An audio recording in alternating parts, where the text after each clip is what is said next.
పేదవాడికి పెత్తందారులకు మధ్య జరుగుతున్న యుద్ధంలో సీఎం జగన్ పేదల పక్షాన పోరాడుతున్నారని అనంతపురం ఎమ్మెల్యే అనంత వెంకట్రామరెడ్డి అన్నారు. ఇవాళ నవోదయ కాలనీలో ఆయన ఇంటింటికి వైసీపీ కార్యక్రమాన్ని నిర్వహించారు.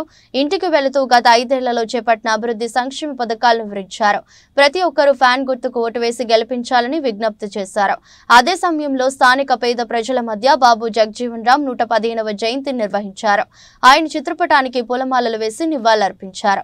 ఈ సందర్భంగా ఆయన మాట్లాడుతూ భారతదేశానికి స్వతంత్రం తీసుకొని రావడంలో గాంధీజీ మార్గంలో నడుస్తూ ఆయన చేసిన పోరాటం వెలకట్టలేనిదన్నారు. అలాగే బడుగు బలహీన వర్గాల అభ్యున్నతి కోసం ఆయన పరితపించారని అన్నారు.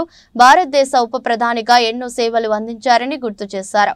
బాబు జగజీవన్ రామ్ ఆశయ సాధన ఒక్క సీఎంతోనే సాధ్యమవుతుందని అభిప్రాయపడ్డారు. పేదల పక్షాన గత 5 ఏళ్లుగా జగన్ నిలబడ్డారని, వారిని సంక్షేమ అభివృద్ధి కార్యక్రమాలు అందించడంలో దేశంలో ఆదర్శంగా నిలిచారని అన్నారు. ప్రస్తుతం పెత్తందారులు పేదలకు వ్యతిరేకంగా పోరాడుతున్నారని, వారిపై పేదల పక్షాన జగన్ విజయం సాధిస్తారని ఎమ్మెల్యే అన్నారు. బాబు జగజీవన్ రామ్ స్వాతంత్ర సమరయోధుడు.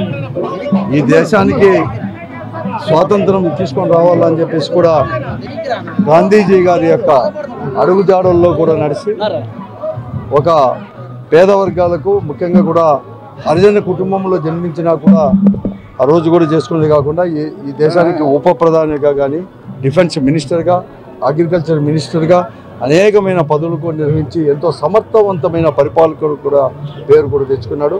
దేశ ఉప ప్రధానిగా కూడా పనిచేశారు.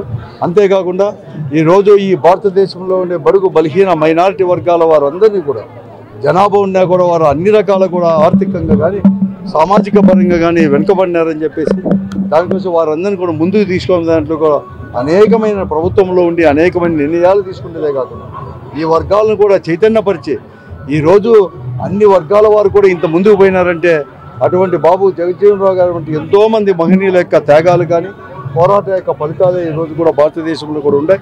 అందుకోసం ఈరోజు జగజీవన్ రామ్ గారి యొక్క ఈ నవోదయ కాలనీలు కూడా బలహీన వర్గాలకు సంబంధించిన కాలనీల్లో కూడా ఈరోజు ఆయన గారి యొక్క జయంతి కూడా చేసుకోవడం నిజం కూడా చాలా కూడా సంతోషకరం.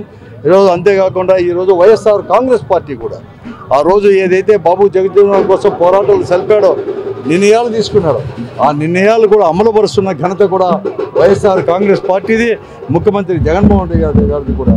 ఈరోజు ఆయనే కూడా ఎంతోమంది పెద్దలు కూడా వ్యతిరేకించిన మొట్టమొదటిగా కూడా భారతదేశంలో స్వాతంత్రం వచ్చిన తర్వాత ఈరోజు ఒక యుద్ధం కూడా ప్రకటించాడు. పెత్తందారుల మధ్య, లేని వారి మధ్య కూడా జరుగుతున్న దాన్ని నేను లేని వారి మధ్యలో నేను ఉంటాను, వారి కోసం ఈ ప్రభుత్వం కూడా ఉంటుంది అనేది అనేకమైన కూడా సామాజిక కార్యక్రమాలు చేసుకునే కాకుండా గొప్ప నిర్ణయాలు తీసుకొని దాదాపుగా సామాజిక పెన్షన్లు కానీ ఇవన్నీ కూడా 2,55,000 కోట్ల రూపాయలు అందించిన ఘనత కూడా మా పార్టీ ప్రభుత్వాన్ని, వైఎస్ఆర్ కాంగ్రెస్ పార్టీ ప్రభుత్వాన్ని. అందుకోసమే ఈరోజు బలహీన వర్గాల అందరూ కూడా ఈరోజు పెద్ద ఎత్తున కూడా ఈ ముఖ్యమంత్రి గారికి కూడా సపోర్ట్ కూడా చేస్తూ ఉన్నారు.